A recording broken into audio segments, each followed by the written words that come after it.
Welcome back to the Matt Talks Ball YouTube channel, and today we're talking about Gianluigi Donnarumma, Manchester City's new goalkeeper. Of course, the big Italian. He's come in, he's replaced Edison, a City legend, a goalkeeper that's defined a huge part of City's modern era. And on the back of the signing, a huge amount of the chatter has been, well, this guy, he can't play with his feet, me included. You know, initially you read the headlines and you think, well, he obviously can't play with his feet. But that couldn't be further away from the truth. You know, he's been in an Enrique system for some time now, playing a very similar style to how Pep Guardiola likes to play. Don't get me wrong. Is he an Edison 2.0? Not at all. But here's the thing. City haven't brought in Donnarumma to try and mould him into being a ball-playing goalkeeper. They haven't looked and brought in a goalkeeper who can play with his feet. They've not looked for someone with similar characteristics to Edison. And they certainly didn't just sign Donnarumma on the fact that it's a great opportunity signing. They signed him because football itself is changing. This isn't just a goalkeeper swap. This isn't just a changing of the gloves. This could be Pep Guardiola's last major tactical shift. And by the end of this video, you'll see why Donnarumma could transform City this season, next, and for the future. Donnarumma coming through the door genuinely could be Manchester City's biggest transition since Erling Haaland came through the door.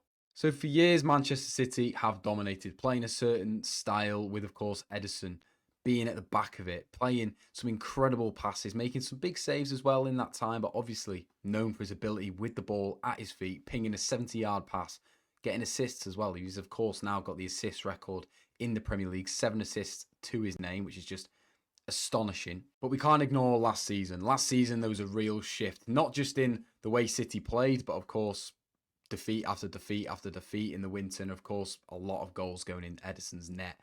I think a lot of the time where we've seen Edison at his best, he's been very well protected. You think of the John Stones-Diaz partnership. You think of even Vincent Kompany when he first arrived. You think Josh Gvardiol in the most recent years. He's had very, very strong, solid defenders in front of him. Last season, of course, we had a lot of injuries, etc. But he didn't have that protection. He didn't have Rodri as well in front of the back line. It was wide open. And, of course, Edison was very much exposed at times. And his performances, yeah, they were very hit and miss, which is very disappointing, but there's no real surprise why City probably took the opportunity this summer to make a change in between the sticks. You know, I'm thinking of moments last season. I remember Nottingham Forest away. Edison concedes a goal, near post finish. What should be a standard save for a goalkeeper. He looked miles away in a completely different universe. And I think it's worth noting that the game, the Premier League, European football, is changing. It's evolved in the last few years. It's become everyone trying to copy Pep Guardiola with this possession-based style, tiki-taka, if you want to call it that.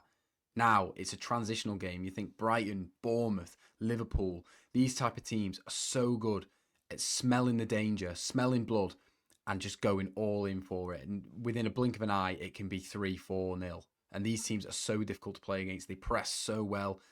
They're not just technically gifted, they're athletes as well. And like we saw last weekend, this transitional style really, really got to City. Brighton, of course, just turned it on in the last half an hour of that game, beating us. And we didn't look like we were ever going to get back into it.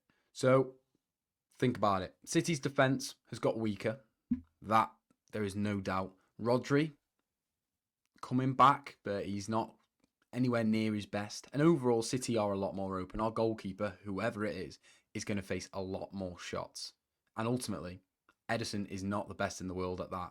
The guy that is, Gianluigi Donnarumma. So City, Hugo Viana, Pep Guardiola, they've sensed this shift. They've looked at last season and gone, you know, listen, it's going to be wide open. The Premier League's only going to get tougher, only going to get more competitive.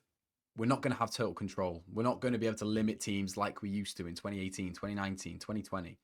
Now we've got to accept we're going to face a lot of shots against us in any game, against any team. So let's get the best guy who can save us, who can literally save us in those moments. A guy that can come in and probably win us some games through individual brilliance with some fantastic saves, which he's done for many years. Italy, PSG, Milan, Gianluigi Donnarumma, he's done it in them teams. Over the last decade, only Jan Oblak and Bryce Samba have prevented more goals through saves than Gianluigi Donnarumma.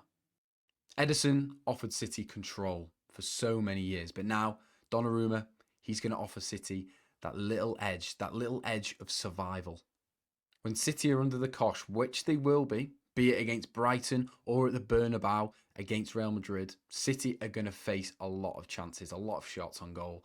And let's be honest, if you're picking Donnarumma or Edison in their moments, I know who I'm picking. You think in some of Manchester City's most successful seasons in the Premier League, we were playing a false nine system. Across the board, the goals were spread out fantastically. Everyone with really, really good numbers. What does Pep do in that summer?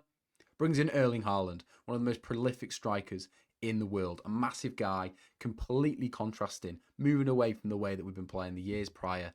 And then what does City go and do? Win the treble. Haaland scoring more goals than anyone else has done in a Premier League season. An absolute joke. But a lot of people were writing it off like they're writing off Donnarumma coming into City. Yeah, might not be a stereotypical Pep Guardiola player, but it doesn't mean that he can't upgrade us. And I think that's what Donnarumma is certainly going to be doing. This idea that Pep forces players into his system is completely false. Over the year, like I mentioned, Haaland, Donnarumma now, there's so many players that you can think of that Pep has changed the style of the team to fit them, to fit their strengths. You think moments, be it Edison I'm talking about here. Edison, hoofing the ball long to our big man, Erling Haaland up front. That is something that, again, stereotypically, a lot of people would question.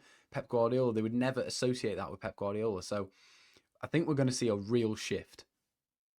So with that said, do you think Donnarumma is the next Erling Haaland signing, meaning a player that comes in and completely transforms the team? But why now are City making this change? Well, like I mentioned before, in my opinion, City's defence has declined in terms of just strength, in terms of actually just defending very well. It's completely nowhere near it used to be. You think the treble season, of course, we had a back four of centre-halves. We had Akanji, Stones, Diaz, Ake, somewhere in that order. To now, we have Ryan Aït-Nouri, a very, very attacking fullback. Got Ruben Diaz, John Stones, yeah, and then we've got Mateus Nunes, right back, or Rico Lewis. You know, there's only two out-and-out defenders in that back line there, you know? And if you've got Edison behind, like I mentioned, going to face a lot more shots. Teams are pressing higher, transitions are faster. City don't have Kyle Walker anymore to bail them out either. So they need a new wild card in their back line. Can dig them out of really, really difficult scenarios. Gianluigi Donnarumma, guys. To win the Premier League, you need to be consistent. To win cups, you need to be there in the big moments. Master the big moments. Donnarumma is that guy. City don't just need a goalkeeper who can pass. City need one who can genuinely save them in massive moments that can shift the tide in a season, in a campaign. And not just that, he's a leader. This guy is Italy's captain. He's an absolutely born leader, and City are lacking that. We've lost Ilkay Gundogan. We've lost Kevin De Bruyne. True leaders in the dressing room. Kyle Walker as well. City probably looked for a similar goalkeeper to Edison. It's probably daft to assume that they didn't, right? You think of players that we've been linked with. You think there was Diogo Costa. Now, he's a bit more of a ball-playing goalkeeper than Donnarumma is. But there was no one truly world-class out there. No one that could step in Edison's shoes and City not really drop any levels. And like I mentioned, the shift that we've seen in the Premier League, the style more transitional, as well as City being less strong in defence, meant that City have probably gone, well, we need to move with the times. We need a guy that is going to help us with the basics. Defending the goal, keeping goals out of our net. And that's something last season that Edison definitely didn't do on a consistent basis. So what do you think? Is Donnarumma an absolute no-brainer? Does it make complete sense? Are City moving with the times at the right time? Either way, let me know in the comments what you think. How are you feeling ahead of the derby, ahead of Donnarumma's debut for Manchester City? Please like the video if you enjoyed it and subscribe if you're new, and I'll see you in the next one.